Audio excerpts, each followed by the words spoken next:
नमस्कार दोस्तों, ढोल में पोल चैनल में आप सब मित्रों का हृदय से अभिनंदन करता हूं। दोस्तों, आज हम देखेंगे कि श्री कृष्ण जी जो है किस तरह से युधिष्ठिर को वर्ण व्यवस्था के बारे में बताते हैं। वर्ण व्यवस्था का धर्म, उन लोगों का ब्राह्मण क्षत्रिय वैश्य शूद्र का क्या धर्म है, और ये जो है बड़ी चतुराई से वर्ण व्यवस्था को कायम रखने के लिए, इस जाति व्यवस्था को बनाए रखने के लिए हमारे इन देवी देवताओं के नाम पर ये ज्ञान जो है बखान किया गया है, इनके मुख से कहलवाया गया है। और आप ये देख रहे हैं दोस्तों, और महाभारत में ये ज्ञान जो है जगह जगह भरा पड़ा है।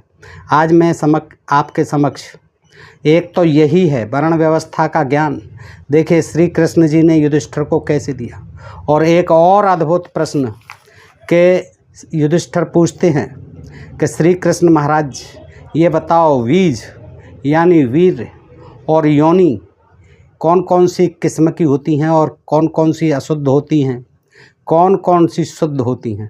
तो कृष्ण जी जो है फिर यौन विषयक ज्ञान भी बड़ा दिलचस्पी से देते हैं दोस्तों, और ये हमारे लिए भी दिलचस्पी का विषय बन जाता है। अतः आपसे अनुरोध करता हूँ कि आप आइए और देखिए ये जो है ज्ञान, अद्भुत ज्ञान, वर्ण व्यवस्था और योनि और वीर, कौन से शुद्ध कौन से अशुद्ध, ये देखिए बड़ा विचित्र ज्ञान है। और श्री कृष्ण जी युधिष्ठिर को देते हैं। ये वैष्णव धर्म पर्व है दोस्तों। महाभारत षष्ठ खंड, गीता प्रेस गोरखपुर है दोस्तों। मैं इससे रखता हूँ आपके सामने, और पृष्ठ 1002 है दोस्तों। हमारा उद्देश्य है कि आप इन तथाकथित धर्म ग्रंथों में लिखे हुए ज्ञान को और हमारे तथाकथित देवी देवताओं ब्रह्मा विष्णु महेश, ये श्री कृष्ण आदि के द्वारा दिया गया ब्राह्मणी ज्ञान, ब्राह्मणों ने इनको अपना जो है एजेंट बना लिया है, प्रतिनिधि बना लिया है, प्रचारक बना लिया है।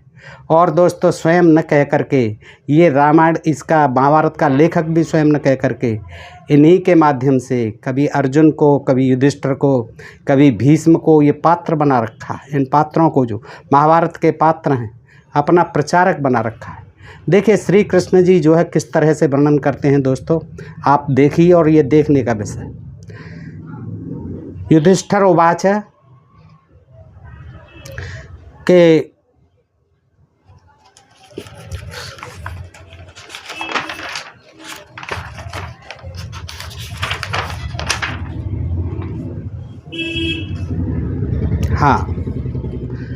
युधिष्ठिर उवाच कीदृशी ब्राह्मणस्यात् क्षत्रियस्याप् कीदृशी वैश्यस्य कीदृशी देवगतिः शूद्रस्य कीदृशी।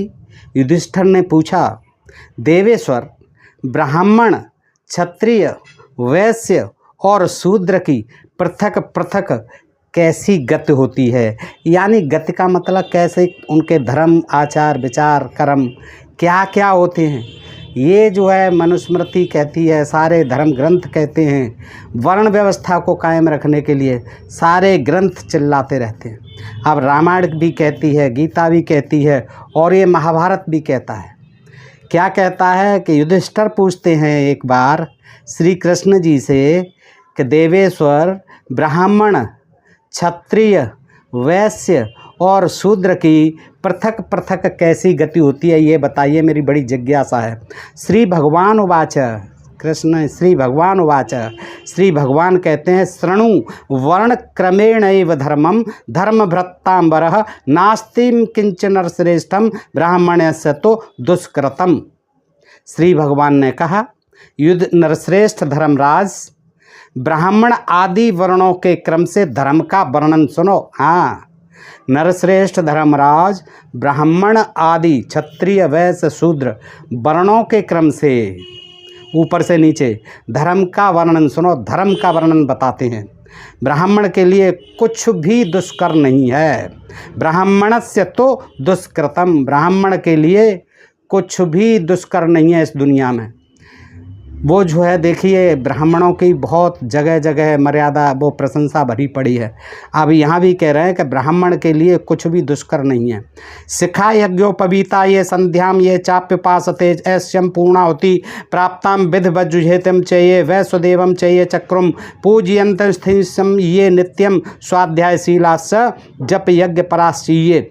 जो ब्राह्मण शिखा यानी चोटी और यज्ञोपवीत यानी जनेऊ धारण करते हैं, संध्योपासना करते हैं, पूर्णाहुति देते हैं, विधिवत अग्निहोत्र करते हैं, बल वैश्वदेव और अतिथियों का पूजन करते हैं, नित्य स्वाध्याय में लगे रहते हैं तथा जप यज्ञ के परायण हैं, जो प्रातःकाल और सायंकाल होम करने के बाद ही अन्न ग्रहण करते हैं, शूद्र का अन्न नहीं खाते हैं। ये विशेष बात है, ये ज़रूर बताई जाएगी और ये ध्यान दिलाया जाएगा कि भाई भूल के भी शूद्र का अन्न ब्राह्मण को नहीं खाना है। तो शूद्र का अन्न नहीं खाते हैं, दंभ और मिथ्या भाषण से दूर रहते हैं, यानी घमंड से, दंभ से, गर्व से, अहंकार से और मिथ्या भाषण यानी झूठ बोलने से दूर रहते हैं, अपनी ही स्त्री से प्रेम रखते हैं तथा पंच यज्ञ और अग्निहोत्र करते रहते हैं, जिनके सब पापों को हवन की जानने वाली तीनों अग्नियां भस्म कर देती हैं। वे ब्राह्मण पाप रहित होकर ब्रह्मलोक को प्राप्त होते हैं। आपके क्यों नहीं जाते? आप गोलोक धाम में रहते हैं, वहाँ बुलाओ ना, ब्रह्मलोक में क्यों भेज रहे हो? और दोस्तों ये जो इतनी तारीफ़ करते हैं यज्ञों की, जप तप की, पंच यज्ञ अग्निहोत्र की, तो आपको हम बता दें चूँकि कृष्ण जी जो है यादव वंश के थे और आजकल यादव वंश जो है शूद्र वंश में आता है, लेकिन ब्राह्मणों ने अपना जो है महिमा मंडन कराने के लिए इनको अपने प्रचारक की तरह गीता में और महाभारत में ऐसे नियुक्त कर रखा है।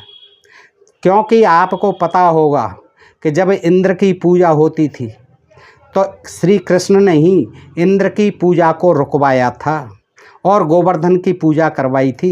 वो हवन यज्ञ आदि के विरोधी थे, वो वेदों के विरोधी थे। ये लिखा हुआ है इसी महाभारत में, भगवत पुराण आदि में।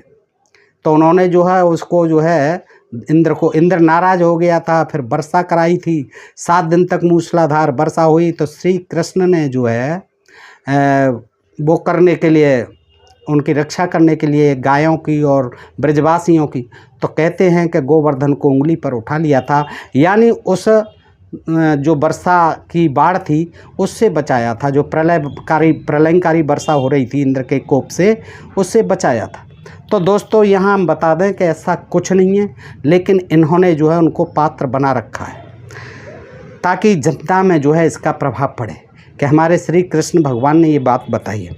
और देखिए आगे कहते हैं, क्षत्रियो अप स्थितो राज्ये स्वधर्म परिपालक सम्यक प्रजापालेता षड्भाग निरतः सदा यज्ञदान रतो धीर स्वदार निरतः सदा शास्त्रानुसारी तत्वज्ञ प्रजाकार्य परायण। क्षत्रियों में भी, अब क्षत्रियों का सुन लो, ब्राह्मणों का हो गया, क्षत्रियों में भी जो राज सिंहासन पर आसीन होने के बाद अपने धर्म का पालन और प्रजा की भली भांत रक्षा करता है, लगान के रूप में प्रजा की आमदनी का छठा भाग लेकर सदा उतने से ही संतोष करता है, यज्ञ और दान करता रहता है। हाँ, यज्ञ और दान करता रहता है, ये बहुत ज़रूरी है राजा के लिए, क्षत्रिय के लिए। धैर्य रखता है, हाँ धैर्य रखना है, उसे क्रोध नहीं करना है। अपनी स्त्री से संतुष्ट रहता है, ये भी बताओ, अपनी स्त्री से संतुष्ट रहता है। आप स्वयं नहीं रहते, तमाम अप्सराओं के साथ विहार करते हैं और पता नहीं क्या क्या करते हैं, लेकिन राजाओं के लिए कह रहे हैं कि अपनी स्त्री से ही संतुष्ट रहता है, शास्त्र के अनुसार चलता है। बिल्कुल आपके इन शास्त्रों के अनुसार ही चलना है, तत्व को जानता है और प्रजा की भलाई के कार्य में संलग्न रहता है तथा ब्राह्मणों की इच्छा पूर्ण करता है।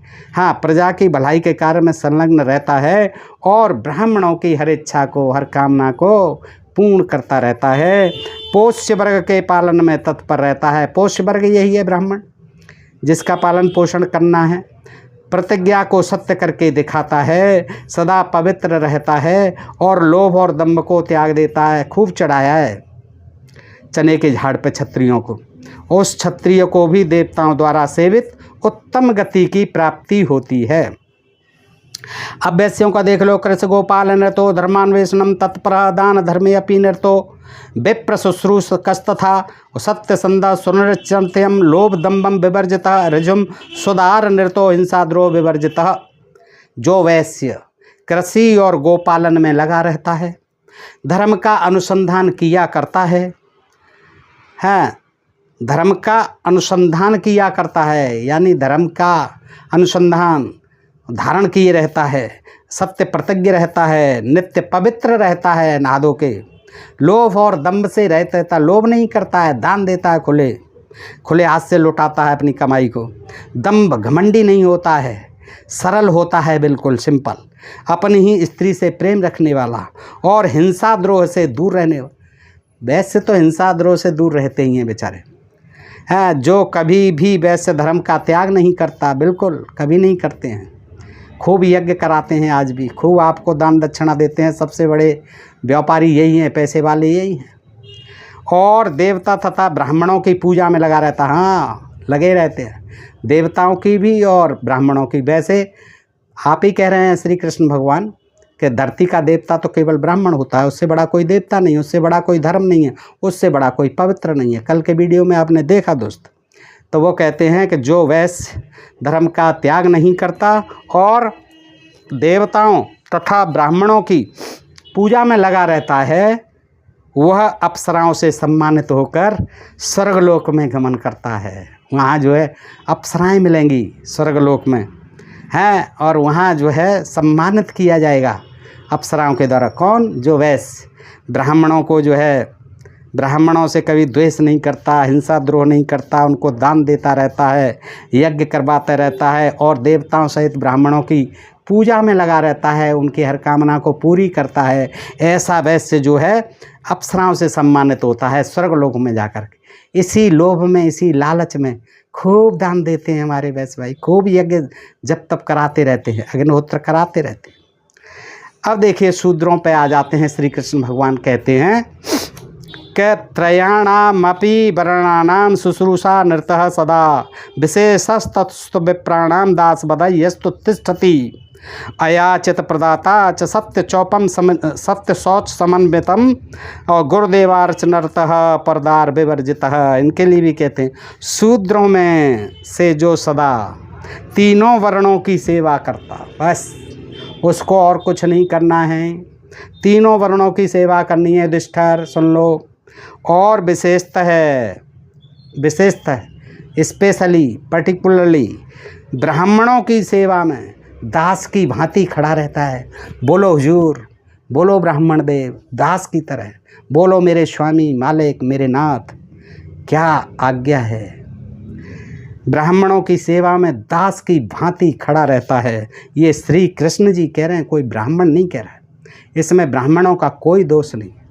श्री कृष्ण भगवान जी ज्ञान दे रहे हैं, वो भी युधिष्ठिर को दे रहे हैं। ब्राह्मणों की सेवा में खड़ा रहता है, तीनों वर्णों की सेवा करता है और विशेषतः ब्राह्मणों की सेवा में सदा दास की भांति खड़ा रहता है, जो बिना मांगे ही दान देता है। अब उस पर कहाँ रखा है दान के लिए, वो तो आपके आश्रित रहता है, आपके टुकड़ों पर पलता है, कहीं कमाई नहीं होती उसकी, कहीं से इनकम नहीं उसकी, हैं। लेकिन फिर भी कहते बिना मांगे ही दान देता है, जो कुछ भी मिल जाए कहीं से, बेचारा कुछ कमा ले तो उसको भी दान में ले लेते हैं।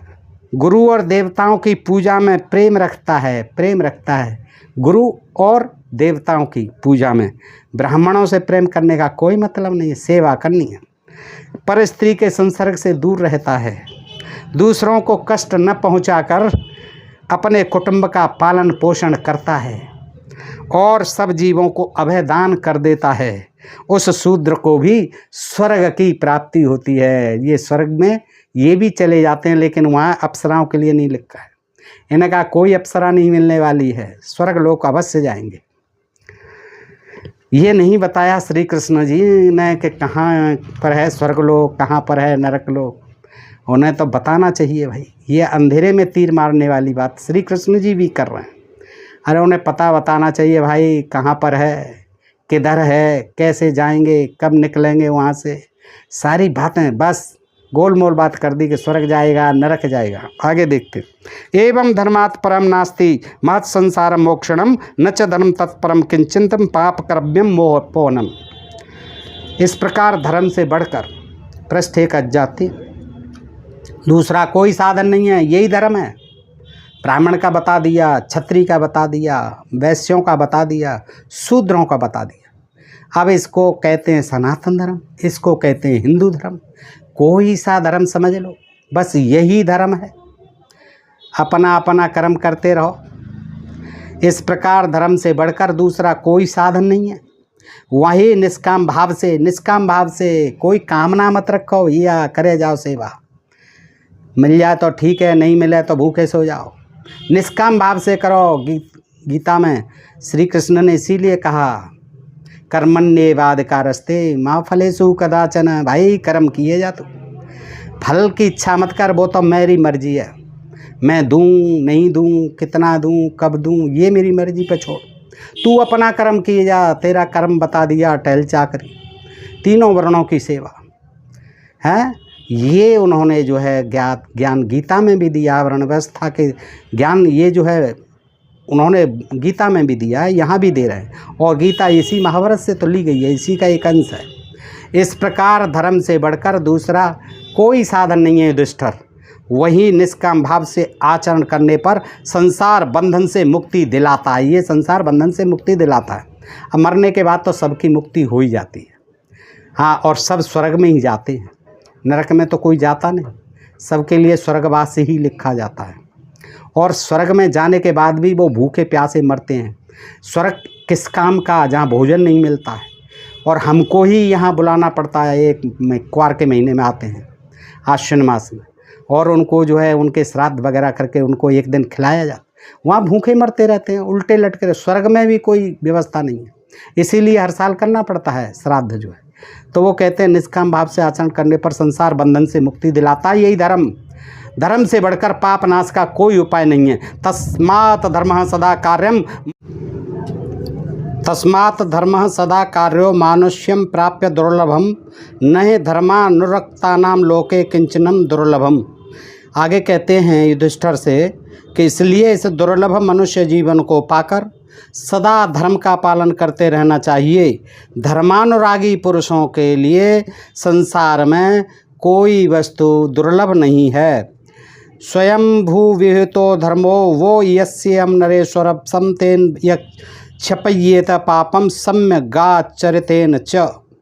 नरेश्वर ब्रह्मा जी ने इस जगत में जिस वर्ण के लिए जैसे धर्म का विधान किया है, यही गीता में कहा है कृष्ण ने अर्जुन से। यहाँ युधिष्ठिर से कह रहे हैं कि ब्रह्मा जी ने, ये देखिए वर्ण व्यवस्था जो है ब्रह्मा जी ने बनाई है। ब्रह्मा जी ने इस जगत में जिस वर्ण के लिए, जगत में, भारत में नहीं, जगत में, इस जगत में बात यह है कि कोई और नहीं मानता है भारत के अलावा इस वर्ण व्यवस्था को।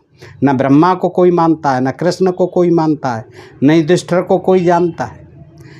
लेकिन कह देते हैं कि जगत में ब्रह्मा जी ने इस जगत में जिस वर्ण के लिए जैसे धर्म का विधान किया है, वह वैसे ही धर्म का भली भांति आचरण करके अपने पापों को नष्ट कर सकता है। हाँ, जिस वर्ण के लिए जो कर्म बता दिया गया है, धर्म वही कर्म, बस उसी को करता रहे तो सारे पाप नष्ट हो जाएंगे उसके।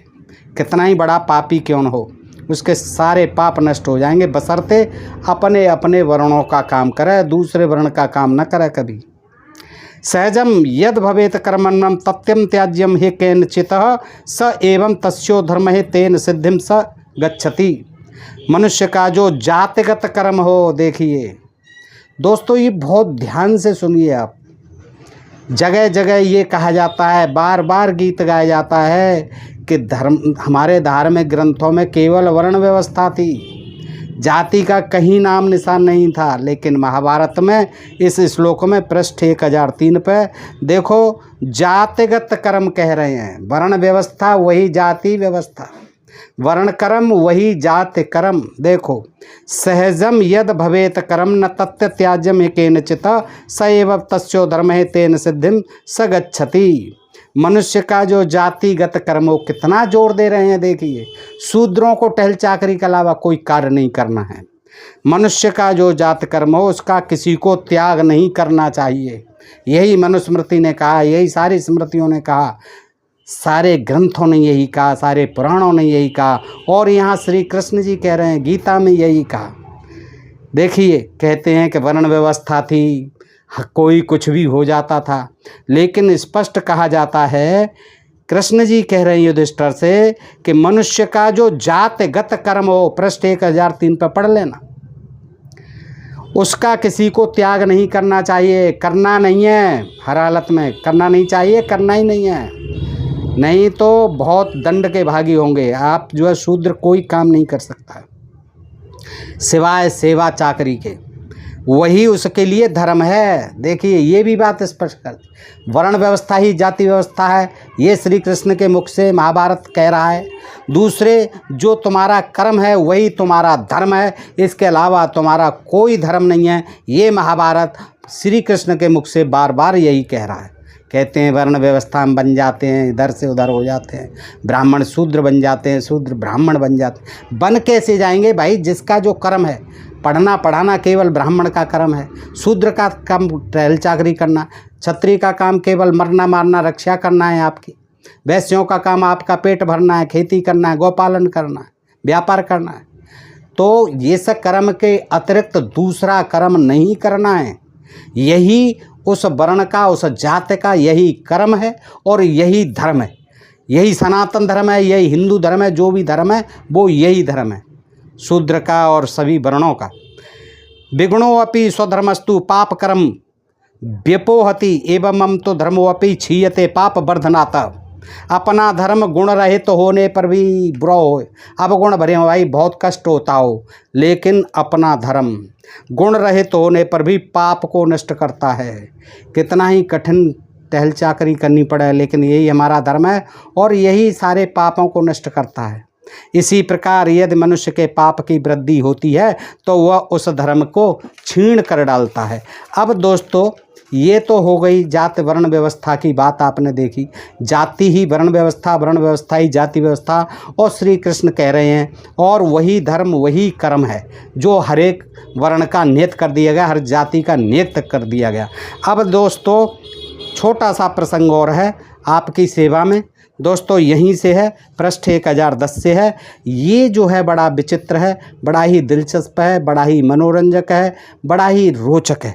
देखिए, ये कहते हैं कि बीज योनि विशुद्धानाम लक्षणानि वदस्व में बीज दोषेण लोकेश जायन्ते च कथम नराः।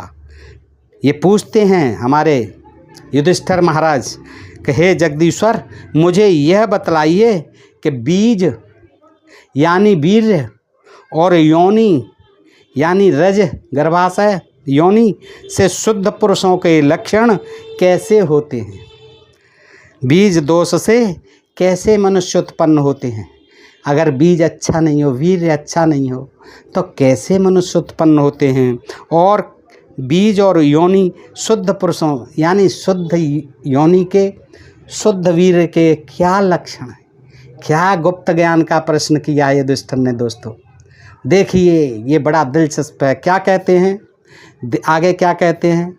देवेश्वर श्री कृष्ण ब्राह्मणों के उत्तम मध्यम आदि विशेष भेदों का, उनके आचार के दोषों। अरे तुम क्षत्रिय हो भाई, अपनी पूछो, ब्राह्मणों के ही क्यों पूछते जा रहे हो सब लोग? औरों के भी भाई पूछ लो कुछ, ब्राह्मणों के ही सारे गुण हैं के विषय।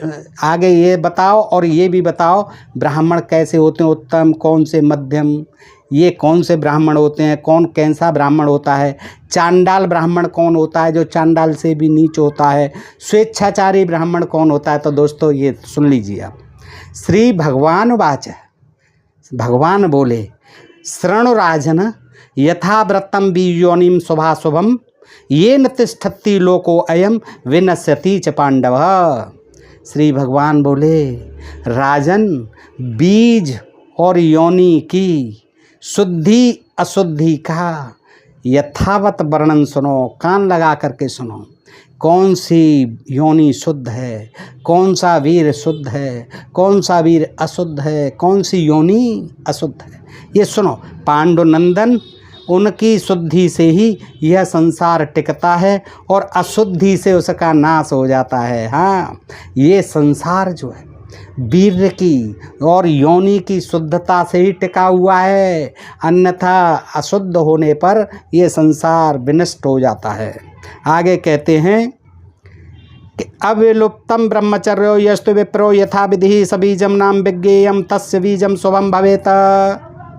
जो ब्राह्मण ब्रह्मचर्य का विधिवत पालन करता है, जिसका ब्रह्मचर्य व्रत कभी खंडित नहीं होता है, उसको बीज समझना चाहिए। बीज, उसी का बीज शुभ होता है। बस ब्राह्मण को अगर आपको बीज की ज़रूरत है तो देखो, कोई ब्रह्मचर्य हो, जैसे संग ऋषि थे, श्रृंगी ऋषि थे, बड़े बड़े ऋषि होते थे, तो उनके पास जो है राजा कहते थे कि हमें वरदान दो, पुत्र हो, तो ऐसे ही पुत्र हो जाते थे।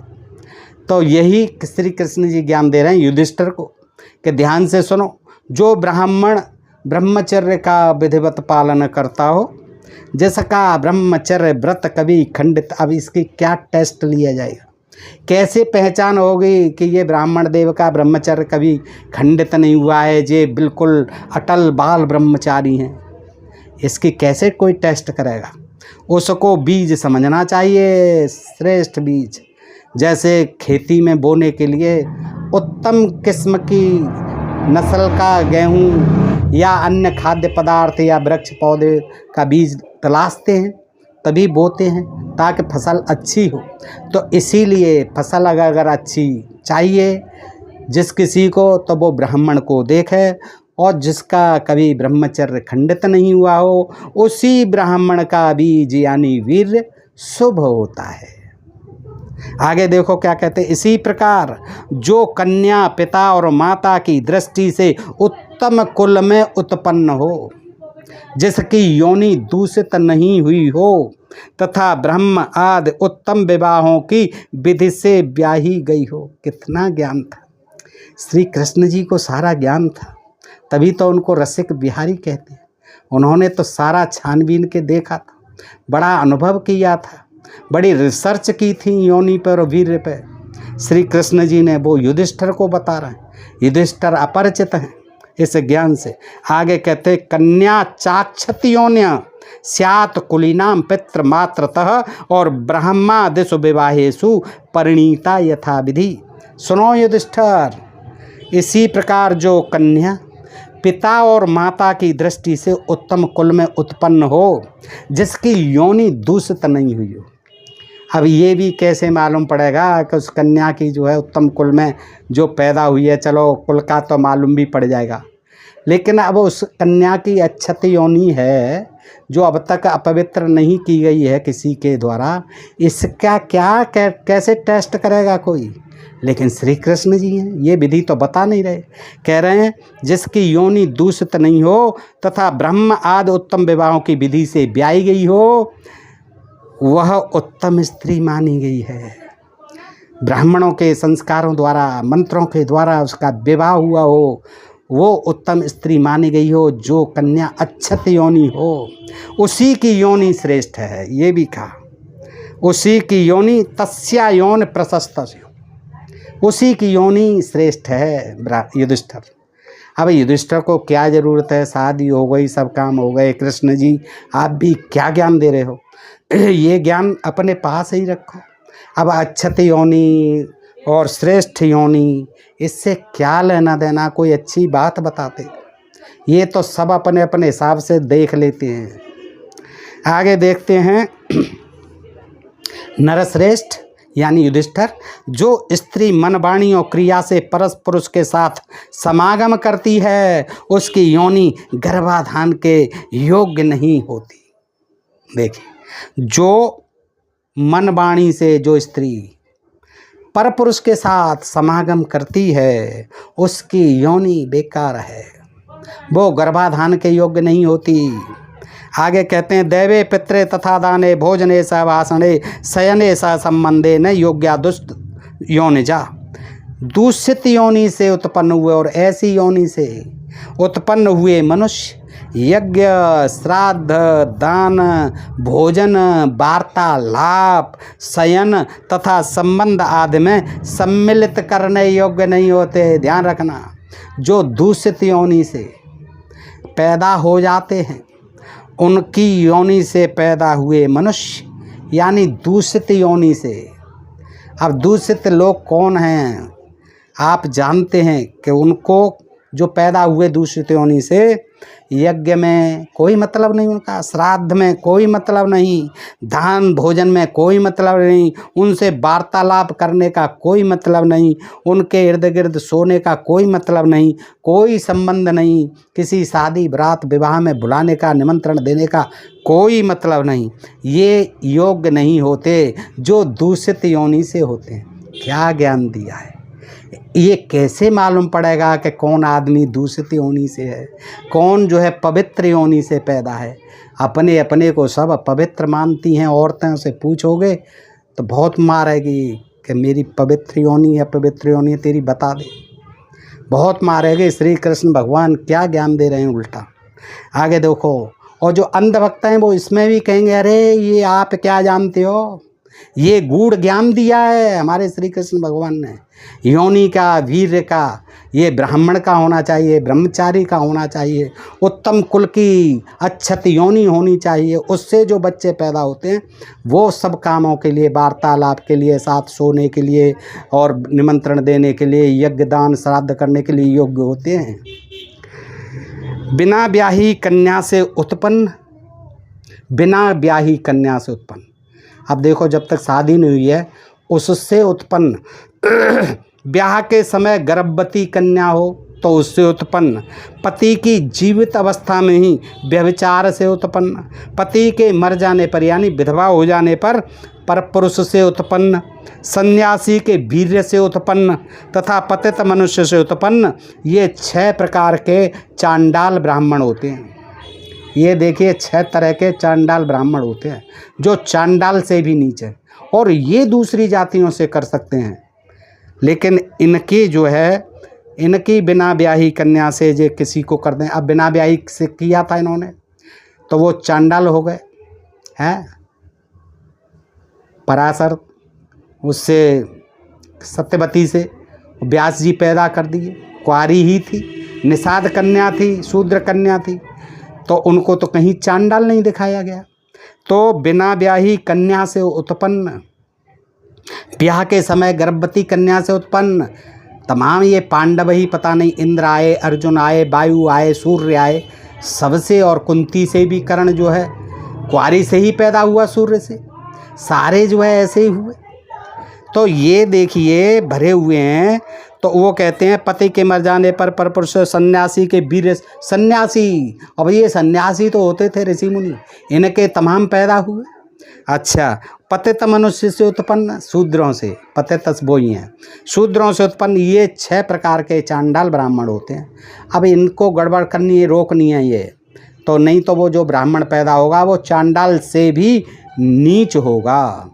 आगे कहते हैं यो यत्र तत्र वारेतः सिक्त्वाम शूद्रा शुभाचरेत कामचारी स पापात्मा बीजम तस्या शुभम भवेत। देखिए क्या गूढ़ ज्ञान दे रहे हैं दोस्तों, ध्यान से सुने। जो जहाँ तहाँ जिस किसी स्त्री से अथवा शूद्र जाति की स्त्री से भी समागम कर लेता है वह पापात्मा स्वेच्छाचारी ब्राह्मण कहलाता है, उसका बीज अशुभ होता है। हाँ, उसका बीज अशुभ होता है, ध्यान रखना। जैसे ले जाते ना गर्भाधान कराने के लिए पशुओं को अच्छी नस्ल के भैंसे पर, सांड पर, ऐसे ही देख लेना ऐसा ब्राह्मण जो जहाँ तहाँ मुँह मारता हो, जिस किसी से शूद्र जाति की स्त्री से भी समागम कर लेता हो, वह पापात्मा स्वेच्छाचारी ब्राह्मण होता है, उसका बीज अशुभ होता है। आगे कहते हैं अशुद्धम तद भवेत बीजम शुद्धा योनिम न चारति और दूष्य यत्यपि ताम योनि सुना लीडम हविर यथा। वह अशुद्ध वीर्य किसी शुद्ध यौन वाली स्त्री के योग्य नहीं होता। क्या ज्ञान दिया है देखो। कोक शास्त्र पढ़ लिया होगा या उन्होंने उसका गुप्त ज्ञान पढ़ा होगा, बादशाह ऋषि का काम सूत्र, तभी ये श्री कृष्ण जी इतना ज्ञान। वैसे योगी राज हैं, उन्हें क्या मतलब था इनसे, लेकिन युधिष्ठिर को भी चुपचाप सुनने बड़ा आराम मिल रहा है, युधिष्ठिर जी को आनंद आ रहा है। आप भी आनंद ले लीजिए दोस्तों, थोड़ा सा और है कि वह अशुद्ध वीर जो इस तरह के ब्राह्मण का हो, चाहे जहाँ मुँह मारता हो, चाहे जिस स्त्री से करता हो, शूद्र स्त्री आदि से, वह पापात्मा होता है, उसका वीर अशुद्ध होता है। और ऐसे अशुद्ध वीर को किसी शुद्ध योनि वाली स्त्री के योग्य नहीं होता है। उसके संपर्क से कुत्ते के चाटे हुए हविष्य की तरह शुद्ध योनि भी दूषित हो जाती है। देखिए क्या बात कही है। उसके संपर्क से ऐसे जो वीर अशुद्ध वीर वाले हैं, उनके वीर से शुद्ध योनि भी ऐसे दूषित हो जाती है जैसे कुत्ते के चाटने से हविष्य। क्या ज्ञान दिया है। आत्मा है शुक्रमुदिष्टम दैवतम परमम महत तस्मात् सर्व प्रयत्न निर्ध्वांग शुक्रम आत्मना। वीर को आत्मा बताया गया है युधिष्ठिर। अब ढूंढते फिरते हैं आत्मा परमात्मा, आत्मा परमात्मा। अरे श्री कृष्ण जी ने बता दिया ना, आज से ध्यान रखना। कहते हैं आत्मा रहती है, आत्मा निकल जाती है। आत्मा वीर ही आत्मा है। ध्यान कर लो, ये कितने ज्ञान के कोई नहीं बताएगा, ना आप जान पाएंगे। इनमें सारे ये ज्ञान, गूढ़ ज्ञान जिसे कहते हैं, आत्मा परमात्मा के चक्कर में ही ये लोग लगे हुए हैं हमारे देश के। आत्मा का बड़ा गुणगान करते हैं। अब हमारे जो है बायोलॉजी में ये जो है पढ़ाया जाता है मेडिकल में, आत्मा इंटेस्टाइन को कहते हैं, लार्ज इंटेस्टाइन और स्मॉल इंटेस्टाइन, छोटी आंत बड़ी आंत। पाचन क्रिया से संबंध है, डाइजेस्टिव सिस्टम का एक अंग है ये। लेकिन लोग जो है आध्यात्मिक लोग जिन्हें कहते हैं धार्मिक लोग, वो आत्मा परमात्मा के चक्कर में इस जगत को गुमराह किए रहते हैं। तो वो कह रहे हैं लेकिन कि बीज को आत्मा वीर को ही आत्मा बताया गया है। आत्मा है शुक्रमुदिष्टम दैवतम परमम महत। कोई आत्मा नहीं है अलग। श्री कृष्ण जी ने बता दिया है कि जो हमारे शरीर में वीर है वही हमारी आत्मा है, और सही है ये, वही हमारा जीवन है वीर। और उसी से ही आगे जीवों की वो वंशावली चलती है, सृष्टि का सृजन होता है। इसीलिए वही आत्मा है और वही परमात्मा है।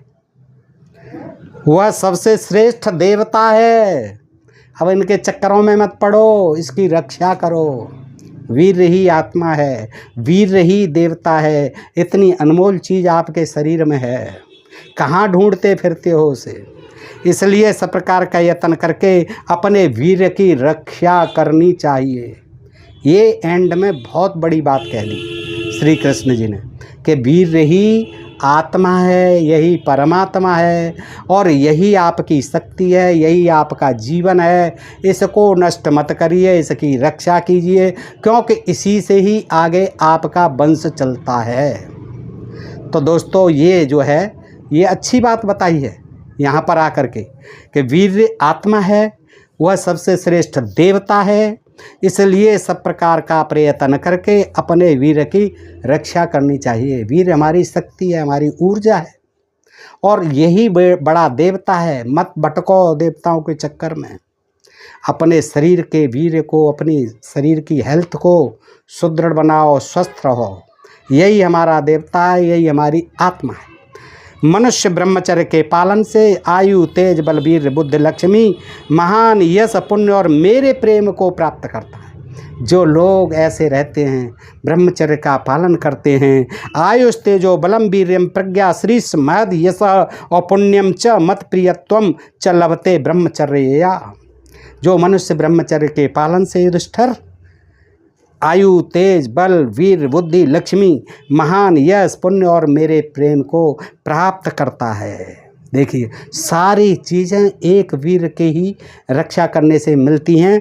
कौन सी? आयु। जिसका वीर रक्षित रहता है आयु बढ़ती है, तेज बढ़ता है निस्संदेह, बल बढ़ता है, वीर बुद्धि बढ़ती है, लक्ष्मी बढ़ती है। काम करेगा ताकतवर आदमी जिसका वीर पुष्ट होगा तो लक्ष्मी अपने आप आएगी। यश मिलता है उसे, पुण्य भी मिलता है, क्योंकि दुराचारों से बचा रहता है वीर की रक्षा करने वाला। और मेरे प्रेम को यानी भगवत प्रेम को, श्री कृष्ण प्रेम को प्राप्त करता है। कौन? इसलिए बताया गया कि वीर की रक्षा करिए, वही आपका आत्मा है, वही देवता है। दोस्तों ये चीज़ जो हैं आपको अपने मित्रों को भी बतानी चाहिए कि आत्मा क्या है, देवता सबसे बड़ा क्या है, यही वीर। और कौन सी योनि शुद्ध है, कौन सी अशुद्ध है, कौन सा वीर शुद्ध है, कौन सा अशुद्ध है, ये जो है गुप्त ज्ञान श्री कृष्ण भगवान जी ने युधिष्ठिर महाराज को दिया है। दोस्तों हो सकता है कुछ अंश जो है हमारे और आपके भी काम आ जाए, तो इसको ग्रहण करें दोस्तों, इसको इस तरह से मजाक का विषय न बनाएं। हालांकि में उन्होंने जो है अशुद्ध और शुद्ध और वीर और योनि, ये तो वाकई मजाक की बातें हैं, लेकिन अंत में जो बता दिया उन्होंने सार कि वीर ही आत्मा, यही परमात्मा, यही देवता, इसी की रक्षा करो, इसी से ही सब कुछ मिलेगा जीवन में। तो दोस्तों बताइए आज का प्रसंग आपको कैसा लगा?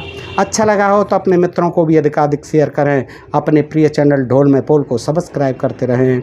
आज के लिए इतना ही, सुनने के लिए आप सब मित्रों का हृदय से आभार। नमस्कार, जय हिंद, जय भारत दोस्तों।